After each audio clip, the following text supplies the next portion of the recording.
বাবু স্টোভের কাছে এসো না, নালে ছাকা লাগবে, দূরে খেলো। এই তো মরে গেছে, তোরা সব একা একা থাকিস না, একসঙ্গে থাক। ওগো শুনছো, একটু হেল্প করো না, বাবুকে সামলাও না, আমি রান্না করছি তো। বাবুর জ্বর এসেছে আর ওর বাবা এখনো খেলা করছে, আমাদের খেয়ালই নেই। কি করব, একাই ওকে হসপিটাল নিয়ে যাই, জ্বর তো ছাড়ছে না। দেখুন তো ম্যাডাম, আমার বাবুটা জ্বর ছেড়ে জ্বর আসছে। ডার্লিং, ফোন এসেছে, ধরো। ওসব বাদ দাও, চলো দুজনাই গল্প করি।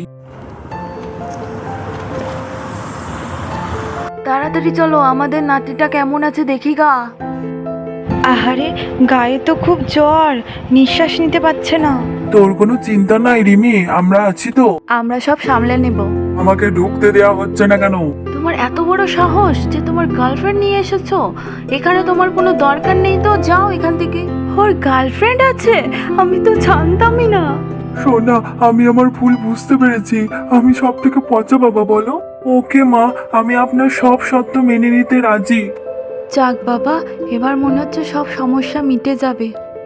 এই তো সোনা, আমি এবার তোমাকে ধরে ফেলেছি, এবার তোমার পালা।